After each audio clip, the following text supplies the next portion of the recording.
లక్ష్మీనారాయణ గారు. లక్ష్మీనారాయణ గారు నమస్తే సార్. మనం మెయిన్ టాపిక్లోకి వెళ్లే ముందు మనకు తెలుసు ఈనాడు గ్రూప్ సంస్థల అధినేత రామోజీరావు ఈరోజు తెల్లవారుజామున తుదిశ్వాస విడిచారు. దానిపై మీ కామెంట్ ఏంటి సార్?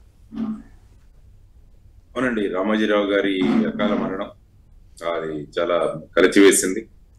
ఆయన ఒక కొత్త పంథాను తీసుకొచ్చారు మన జర్నలిజంలో కావచ్చు, మిగతా గ్రూప్ సంస్థల్లో కావచ్చు. సో అటువంటి వ్యక్తి వెళ్ళిపోవడం అన్నది చాలా బాధాకరం. కాబట్టి వారి కుటుంబ సభ్యులందరికీ కూడా నేను ప్రగాఢ సానుభూతి తెలియజేస్తున్నాను. రైట్. మీరన్నట్టుగా మీడియా రంగానికి మీరన్నట్టుగా ఒక దిక్సూచిలా, అలాగే మీడియా రంగంలో తనదైన ముద్ర అయితే వేసుకున్నారు లక్ష్మీనారాయణ గారు.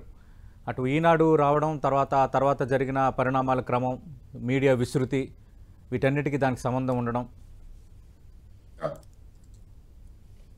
అదే అండి, ఇప్పుడున్న ఏ టీవీ కానీ న్యూస్ పేపర్ కానీ చాలా మంది కలుస్తుంటారు. నాకు కలిసిన వాళ్ళందరూ కూడా వాళ్ళ ప్రారంభం ఈనాడుతోనే మొదలైందని చెబుతుంటారు. ఎందుకంటే అదొక మాతృ సంస్థలాగా అనేక మంది జర్నలిస్టులు కావచ్చు, లేకుంటే ఈ ఎలక్ట్రానిక్ మీడియా కావచ్చు, వీరందరికీ కూడా ఇనీషియల్ గా ఒక ఇన్స్టిట్యూషన్ లాగా, ఒక సంస్థలాగా ఉండి ఇంతమంది సేవలను రాష్ట్రానికి మరియు దేశానికి అందించిన వారు. ఎందుకంటే 1-2 సార్లు నేను వారితో కలిసినప్పుడు వారికి ఉన్న విజన్ గాని ఏ విధంగా తీసుకువెళ్ళాలి, ముఖ్యంగా అక్కడ ఉన్నవారు చెప్పడం, ప్రతిరోజు వారు పేపర్ ఆల్మోస్ట్ టాప్ నుంచి బాటం వరకు చదివి ఎక్కడెక్కడ చిన్న చిన్న మిస్టేక్లు జరిగాయన్నది కూడా ఆయన రేటింగ్ తో నోట్ చేసి అటువంటివి జరగకుండా చూడడానికి ప్రయత్నించాలని ఈ వయసులో కూడా చెప్పేవారని కొంతమంది నాకు తెలిసిన వారు చెబుతుండేవారు.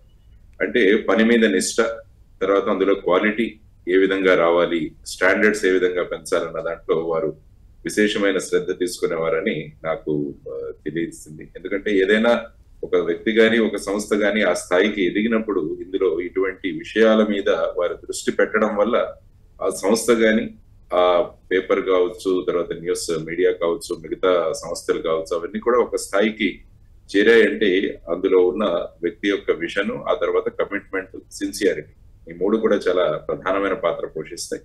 కాబట్టి వారి దగ్గర నుంచి నేర్చుకునే అంశాలు చాలా ఉన్నాయి. సో కానీ వారు ఈరోజు వెళ్ళిపోవడం అనేది ఒక బాధాకరమైన విషయం. రైట్. జెడ్ లక్ష్మీనారాయణ గారు, మీరు అన్నట్టుగా నా ప్రారంభం కూడా ఈనాడు నుంచే ప్రారంభమైంది సార్. నేను ఈనాడు జర్నలిజం స్కూల్లో ఎలెక్ట్ అయ్యి ఆ ఈనాడులో ఒక 4.5 years పనిచేసిన తర్వాత మిగతా మీడియా సంస్థలో పనిచేసి ఇప్పుడు ప్రస్తుతం 10 TVలో ఈ స్థాయిలో పనిచేస్తున్నాను.